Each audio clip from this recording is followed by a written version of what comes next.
Olá, minha gente, nós estamos de volta para tratarmos de mais um livro da Escritura mormente do Primeiro Testamento. Mas nós vamos orar, como de hábito, para então começarmos a nossa reflexão. Senhor amado, nosso Deus e nosso Pai, graças te damos pelo teu amor e por tua bondade, por tua misericórdia. Obrigado por este tempo, obrigado por este dia, obrigado por este espaço que o Senhor nos concede para conhecermos a tua palavra, para conhecermos um pouco mais de ti, dos teus planos e propósitos. Ajuda-nos, Senhor, dá-nos luz, dá-nos entendimento, dá-nos esclarecimento, a fim de que possamos crescer na graça e no conhecimento do Senhor e assim glorificar o nome do Senhor. Em nome de Jesus que oramos e que se faça a tua vontade. Amém. Bom, hoje eu estou com um visual diferente, por um motivo muito simples. Eu estou enfrentando uma crise de conjuntivite que começou no meu olho esquerdo e acabou prejudicando também o direito. A esquerda sempre causando problema.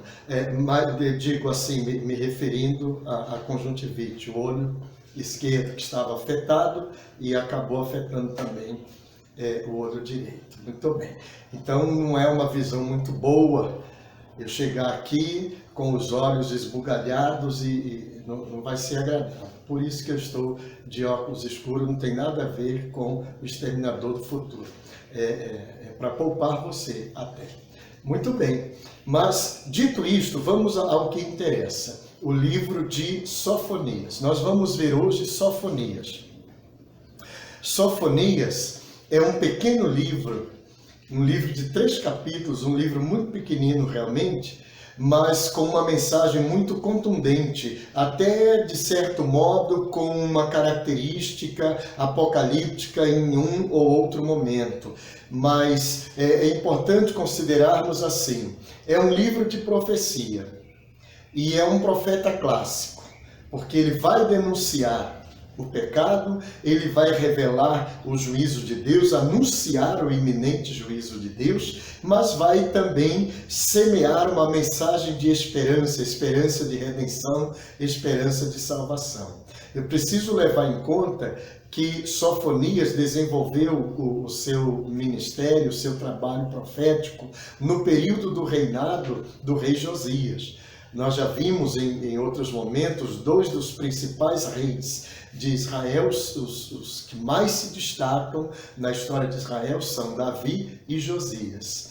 Josias, porque é aquele que vai desenvolver uma reforma religiosa, ele vai empreender esforços para fazer em todo o reino de Israel uma reforma religiosa a partir do momento que ele entra em contato com as Escrituras, com a Torá. E isso vai ser muito significativo. Lamentavelmente, quando Josias vai desenvolver esse projeto da reforma religiosa, já é num momento muito difícil de Israel, porque há séculos Israel vem andando para longe de Deus, distante de Deus, e a reforma não vai surtir o efeito esperado, mas é uma tentativa válida, é uma tentativa muito boa. E Sofonias é profeta nesse momento. Então isso é muito significativo, isso é muito importante. Agora, é importante perceber que a mensagem que Sofonias vai trazer é uma mensagem que está ali na mesma esteira da mensagem, por exemplo, de Jeremias, na mensagem de Amós, mensagem de Miqueias, nessa mesma linha. Ele vai denunciar o pecado, existe uma corrupção desenfreada, existe a prática da injustiça social e existe o que é mais grave diante de Deus, aos olhos de Deus, a idolatria. É esse envolvimento do povo de Deus com os deuses dos pagãos, ou deuses pagãos. Então isso vai acender a ira de Deus. E Deus, através de Sofonias, vai dizer que vai mandar sim um juízo iminente. Esse juízo vem para pôr um basta, pôr um ponto final em tudo isso que está acontecendo. Agora, é claro que quando as nações pagãs fazem todo esse tipo de maldade, cometem todo tipo de atrocidade, isso ofende o coração de Deus, isto revolta o coração de Deus. Mas não chega a ser a mesma revolta, a mesma ira de que o povo de Deus é capaz de causar quando o povo de Deus, um Deus que é santo e um povo que conhece a verdade desse Deus, faz as mesmas coisas que os ímpios fazem. Aí a ira de Deus é muito maior. A reprovação de Deus é muito mais contundente, muito mais séria.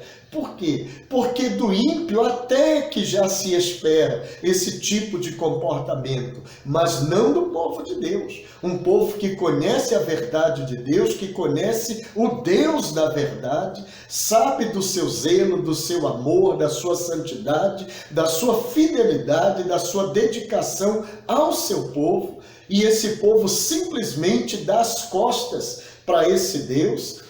Esse povo simplesmente diz não para esse Deus. Então a ira de Deus se acende de uma forma mais terrível ainda. E é por esta razão que ele vai levantar o profeta Sofonias para avisar. A ira de Deus virá. Agora, é importante observar que mesmo nesse contexto de tanta violência, de tanta corrupção, de tanta maldade, de tanta insensibilidade, ainda existe um ou outro que é fiel e temente a Deus. E esse que será chamado de remanescente fiel, ou seja, o resto que permaneceu fiel, o pequeno grupo que permaneceu fiel, esse vai fazer toda a diferença.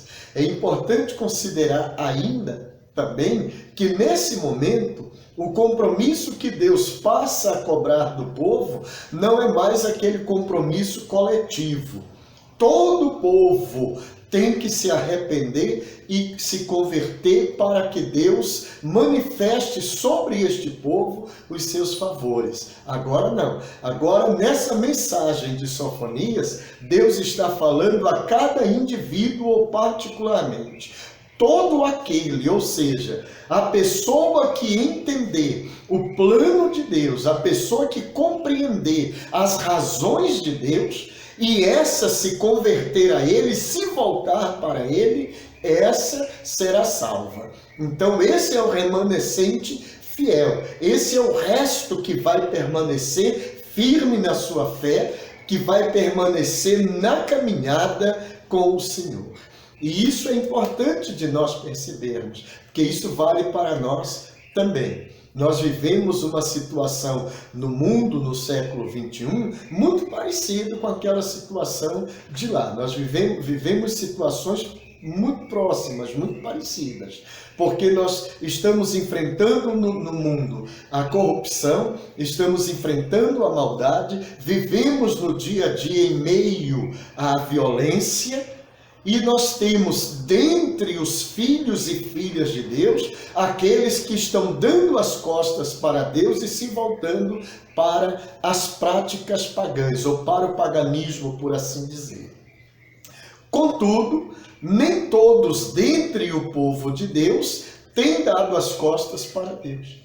Há aqueles que permanecem fiéis, tementes a Deus, alicerçados na palavra. E isso é significativo. Então nós precisamos olhar o livro de Sofonias e trazer para nós aquelas lições que são práticas e que são aplicáveis aos nossos dias. Ali nós temos os filisteus, ali nós temos os amonitas, que são os moabitas, os assírios, né, os ninivitas. Nós temos pessoas ali, nações, que são absolutamente contrárias a Deus, e Deus toma uma decisão de punir todas elas, de destruir todas elas, por causa do seu pecado, da multiplicação da sua maldade. Mas, quando o povo de Judá, o povo de Jerusalém, acha que essa manifestação da ira de Deus, que Sofonias vai dizer, o dia do Senhor, E ele tem duas conotações para o dia do Senhor. Uma é esta, é o dia em que o Senhor fará justiça na terra, o dia em que o Senhor manifestará a sua ira, o seu juízo, o seu julgamento. Isso é o dia do Senhor. Mas existe uma outra conotação também do dia do Senhor em Sofonias, que é o dia em que o Messias virá. Esse também é o dia do Senhor, que é, portanto, um dia de salvação, um dia de livramento. Aí nós temos aqui duas coisas importantes a considerar. Quando o povo está pensando, acreditando sinceramente que o dia do Senhor, o dia da ira, o dia do juízo de Deus, virá sobre as nações ímpias e que, portanto, o povo de Deus estará livre desse juízo, ou estará isento dessas consequências, o profeta tem uma revelação surpresa. Nesse dia também a ira do Senhor se voltará sobre o seu povo. Também virá contra o povo essa manifestação da ira de Deus. E por quê? Porque Deus não compactua com o pecado. Não é só o pecado do ímpio, não. Não, mas o ímpio é que vive no pecado. Qualquer que viva no pecado está sujeito à ira de Deus. Deus é justo. E é isso que o profeta está mostrando. Ele não virá com a sua ira só sobre o ímpio, não. É sobre todo aquele que está fazendo maldade. E nesse contexto de Sofonias, os filhos de Deus, o povo de Deus, mormente os sacerdotes, estão vivendo na corrupção tal qual o ímpio. E já não é mais possível identificar nesse sacerdócio, por exemplo, algum vínculo com Deus. Tamanho é o distanciamento, tamanha é a separação entre eles e Deus, que já não dá mais para olhar para eles e ver um vínculo entre eles e Deus. Porque eles se identificaram de tal forma com o ímpio que eles se tornaram um com esse ímpio. Esse estilo de vida, esse padrão moral que é totalmente contrário aos padrões de Deus. Então, por esta razão, também essa ira de Deus virá sobre os seus filhos, por causa da sua maldade, da sua impiedade, por causa da sua aliança com o ímpio. Nós precisamos ter isso em mente, porque às vezes o cristão acha que por ele ser cristão, ele está isento da ira de Deus. Não está. Não está isento. Porque se ele, sendo um cristão, se identificar com a impiedade, com a pecaminosidade, com o estilo de vida totalmente contrário ao que Deus espera, ao que Deus requer, ao que Deus estabelece, ele será julgado como ímpio, será avaliado como ímpio, e ele sofrerá as mesmas consequências. Agora, existe uma coisa interessante, e esta é a segunda coisa que nós queremos destacar, é que no mesmo momento em que Deus promete esse fogo que vai consumir, que vai destruir, que vai abalar, esse fogo é destruidor. Mas quando você chega no final do livro, você vai perceber que esse mesmo fogo também é restaurador. É um fogo santificador, purificador. É interessante observar que no mesmo instante em que Deus manifesta o seu juízo, ele também manifesta o seu amor. E aí vem a mensagem de arrependimento e consequentemente, salvação. Ou seja, todo aquele que se voltar para Deus, todo aquele que se arrepender, reconhecer os seus erros e entregar a sua vida nas mãos de Deus, buscar o perdão de Deus, esse alcançará a salvação, será salvo, será redimido. E Deus promete redimir o povo. Virá uma nação que destruirá todas as nações ímpias, filisteus, amonitas, os assírios, moabitas, uma nação virá e destruirá todas estas. Essa nação é a Babilônia, mas Sofonias não diz que é a Babilônia, mas nós sabemos que é, porque outros profetas, como Miqueias, por exemplo, já disseram que é a Babilônia.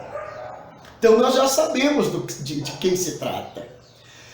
E o povo do Reino do Sul, que nós estamos aqui no cenário do Reino de Judá, em Jerusalém, esse povo será levado pelos babilônios, porque haverá uma punição para o povo de Deus, como falamos há pouco. Jerusalém será aniquilada, arrasada, destruída. Mas todo aquele que se arrepender alcançará de Deus a misericórdia. E é o que vai acontecer. Isso já fora dito também pelos profetas. E isso vai acontecer, embora Sofonias não viva o suficiente para ver esta restauração acontecer, mas ela vai acontecer, porque depois de 70 anos de exílio na Babilônia, o povo será levado de volta para Jerusalém, a cidade será reconstruída, o templo será reconstruído, ou seja, é o tempo da restauração, é o tempo da renovação, é o tempo da reconstrução, é um novo começo. E Deus promete isto a todo aquele que for fiel a Ele, ou seja, aquele que se arrepender do seu pecado, reconhecer o seu erro e se voltar para Deus. Então é significativa a leitura desse pequeno livro, porque ele vai falar de um juízo que não alcança só as nações ímpias, vai alcançar, mas não só. Vai alcançar também o povo de Deus, mormente aqueles que estão afastados de Deus, em desobediência a Deus, o que deram as costas para Ele, o que fizeram pouco caso da aliança com Deus. Mas esse juízo não vem com o intuito único e exclusivo de destruir, ele também é pedagógico. Ele vem para despertar o quebrantamento, despertar o arrependimento, para impulsionar as pessoas a buscarem a Deus. E em consequência disto haverá perdão, haverá restauração, haverá salvação. É importante observarmos isso. E então, quando nós falamos que tem um certo quê de apocalipse, um toque apocalíptico na profecia de Sofonias, é porque ele aponta também para estas questões do futuro, escatológicas, e com sinais tipicamente apocalípticos. Nós temos aí uma inversão do Gênesis, por exemplo, da reconstrução da terra, porque lá a terra era sem forma e vazia, tudo se tornou um caos e Deus vem para restabelecer a ordem, colocar cada coisa no seu lugar. E aqui, na visão de Sofonias, a coisa é um pouco diferente, bastante, é contraditória àquela, porque nessa profecia de Sofonias, é a ordem que está sendo quebrada e está sendo estabelecido o caos, está sendo estabelecida a confusão, justamente por causa do pecado, por causa da corrupção, por causa da maldade humana, por causa da falta de sensibilidade para com as necessidades do outro. Existe uma vaidade desenfreada, uma ambição desenfreada. As pessoas querem riqueza, querem poder, não importa a que custo. Então nós temos uma ordem sendo quebrada, sendo degeneralizada, ou seja, ela está sendo destruída. Ela está sendo absolutamente corrompida. É o contrário lá do Gênesis, que a ordem veio reestabelecer-se. Aqui não. É uma coisa que generalizou-se, não tem mais limite, não tem mais critério para nada. Está muito parecido com os dias de hoje. É quase o que Isaías dizia. O certo passa a estar errado, o errado passa a estar certo. A luz passa a ser trevas e trevas passa a ser luz. Uma inversão de conceitos, de valores. E a ira de Deus vem. A ira de Deus vem para dar um basta em tudo isto. Mas ainda haverá no futuro, e aqui aponta para a escatologia, ainda haverá no futuro a manifestação do dia do Senhor, que é a vinda do Senhor, quando Ele irá aniquilar todo o mal de todas as nações da terra, sem exceção, e irá estabelecer a justiça de Deus definitiva. E isso, até para os nossos dias, ainda é futuro, é escatológico. Então eu preciso ler sim o livro de Sofonias com um olhar mais atento, prestando atenção em alguns detalhes. Então, por exemplo, algumas coisas que nós podemos extrair deste livro prestando atenção nele. Deus é soberano sobre todas as nações, ou seja, o mundo está caótico.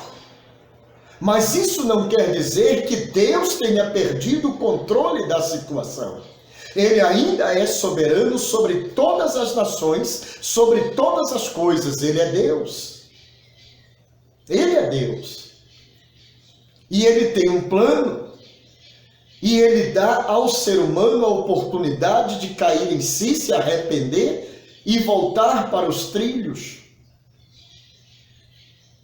Mas Ele é soberano sobre todas as nações. Ele ainda é o Deus que exalta o abatido e que abate o exaltado. Ele é Deus sobre todas as nações, ainda em nossos dias. Os ímpios serão punidos e os justos serão recompensados no dia do julgamento. Agora, eu não posso entender ímpio só aquele que está lá no mundo, e justo só aquele que é de Cristo, é um cristão. Porque às vezes a pessoa é uma cristã, porque ela faz parte de uma igreja cristã, e ela acredita sinceramente que o fazer parte de uma igreja, de uma denominação, já faz dela uma cristã e, portanto, uma pessoa justa. Mas não é assim que funciona. Porque o verdadeiro cristianismo se manifesta no dia a dia, pelo comportamento, pela manifestação dos valores cristãos na vida da pessoa. E é o seu comportamento que evidencia isto. É o seu modo de ser e de agir que vai denunciar quem é você. Se é um cristão ou se é um ímpio, travestido de cristão. O justo é aquele que verdadeiramente teme a Deus. É fiel à aliança, ao compromisso assumido com Deus. No dia do juízo, o justo será recompensado. O justo será recompensado. Deus abençoa aqueles que se arrependem e confiam nele. Isso independe de quem sejam estas pessoas. Todo aquele que se arrepende recebe de Deus o perdão. Deus não faz acepção de pessoas. Qualquer um, qualquer sujeito, qualquer indivíduo, qualquer pessoa que venha se arrepender sincera e verdadeiramente dos seus erros,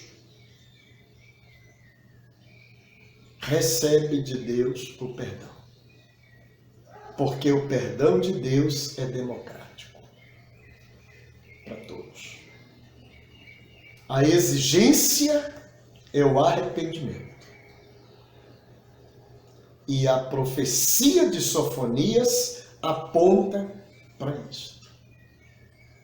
A ira de Deus virá, o dia do Senhor, sobre todos, sobre todas as nações, inclusive sobre o reino de Judá e sobre Jerusalém. Mas todo aquele que se arrepender alcançará a misericórdia de Deus. O profeta insiste dizendo: buscai ao Senhor. Quando o Senhor diz que é para o povo buscá-lo, é porque esse Deus está disposto a abençoar, a acolher, a receber esse povo. Mas ele manifestou a sua ira, mandou juízo, porque ele é justo, é para punir o mal. Mas as pessoas más, se arrependerem, escaparão da ira de Deus. Porque sempre haverá perdão para quem se arrepende. Sempre haverá perdão para quem se arrepende. Deus é justo e Deus é bom. Isso é a manifestação do amor de Deus. Isso é uma coisa extraordinária. Depois, pecados morais ou pecados religiosos ofendem a Deus. Não existe essa coisa de eu cometo aqui o meu pecado, mas isso só tem a ver comigo mesmo. Não, nada é só comigo. Porque tudo que eu escolho para mim afeta a minha relação com Deus. Deus me ama. Deus quer e espera sempre o melhor de mim e para mim. E quando eu opto pelo mal que me prejudica, não prejudica Deus, Ele é Deus, mas me prejudica. O amor dele é tão grande para comigo que ele fica ferido, ofendido, por eu ter feito mal para mim mesmo. O que dirá quando eu faço mal para outros filhos de Deus, outras criaturas de Deus até? Então, seja o pecado moral, seja o pecado religioso, isso ofende a Deus. E nós precisamos, portanto, pedir perdão a Deus. Tantas guerras que o homem já fez e tem feito em nome de Deus. Isso ofende a Deus. Isso ofende o coração de Deus. Pecados morais, pecados religiosos. Não adianta colocar panos quentes. O caminho é pedir perdão, se arrepender genuinamente, pedir perdão, se voltar para Deus, e o perdão será dado. Deus pune o pecador com o fim de redimi-lo. Por que a punição de Deus? Porque ela é pedagógica. Porque Ele tem a intenção de salvar, de corrigir. Quando nós lemos a carta aos Hebreus, no Segundo Testamento, a Escritura diz que Deus corrige aquele a quem ama. Ele é pai, ele corrige o filho porque ele ama, e ele quer que o filho endireite, conserte o seu caminho, para andar corretamente, dignamente. Então ele pune, ele corrige. Então a finalidade da punição de Deus é a correção. É a correção. Não é a punição pela punição. Por isso que a gente insiste em dizer que o juízo de Deus é pedagógico. É para que possamos aprender uma lição. É para que possamos nos despertar, nos acordar e entrar pelo caminho que Deus quer que trilhemos. Sempre é assim. Todas as vezes é assim. Então ele pune para nos corrigir, para não voltarmos a cometer os mesmos erros e começarmos a fazer a coisa certa. É assim a coisa, é desse jeito que funciona. Então Sofonias fala do juízo de Deus, mas fala também do amor de Deus. Ele revela um Deus que pune, mas ele revela um Deus que ama ao mesmo tempo. Isso é extraordinário. Depois, somos livres para desobedecer a Deus. Oba! Posso desobedecer a Deus, sou livre. Pois é, mas não somos livres para escapar das consequências dessa desobediência. Como assim? Amado, toda escolha gera consequência. Você é livre para escolher. Mas você tem que entender que toda escolha gera uma consequência. A sua liberdade vai até o ponto de fazer a escolha. O que vem em decorrência disto, você já não é mais livre para decidir. Não é livre para escolher. Eu escolho desobedecer a Deus, mas eu não aceito consequência. Isso não depende de você. Desobedecer ou obedecer é que depende de você. A consequência disto vem no pacote. É arbitrário, você não consegue arbitrar sobre a consequência. Vem no pacote. Então é exatamente disto que Sofonias está falando. São séculos e séculos de idolatria, de desobediência a Deus. Josias tentou fazer uma reforma religiosa extraordinária, trazer o povo de volta para Deus. Mas não foi suficiente, o povo já estava tempo demais afastado de Deus. E o dia do Senhor veio para punir esse povo, para corrigir esse povo. E todo aquele que foi fiel ao Senhor foi preservado por ele. Os babilônios chegaram, aniquilaram com tudo. Não escapou a cidade, não escapou o templo, nada. Levaram-os para o exílio. 70 anos. Foram necessários 70 anos de exílio para o povo cair em si, reconhecer o erro, pedir perdão, para alcançar o favor de Deus. Foram necessários 70 anos. Quanto tempo será necessário para ti, para te arrependeres dos teus pecados? Quanto tempo mais? Quanto tempo Deus já te concedeu para te arrependeres? Quanto tempo mais ainda precisas? Aquele povo demorou 70 anos para compreender e se arrepender. E quando isso aconteceu, Deus livrou o povo das mãos dos babilônios, através de Ciro,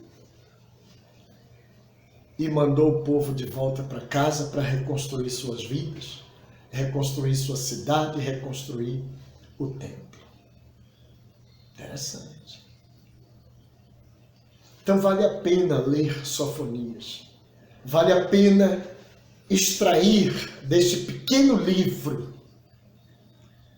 essas lições de vida. É Deus chamando ao arrependimento. É Deus mostrando que o pecado não vale a pena. É Deus mostrando que mesmo o filho dele, a filha dele, quando se comporta exatamente como o pagão, como o ímpio se comporta, ele é visto e julgado como ímpio. Por quê? Porque as obras, as atitudes, o comportamento é que diz quem somos. São as nossas escolhas que nos definem. São as nossas escolhas que revelam nosso verdadeiro caráter, nossos verdadeiros valores.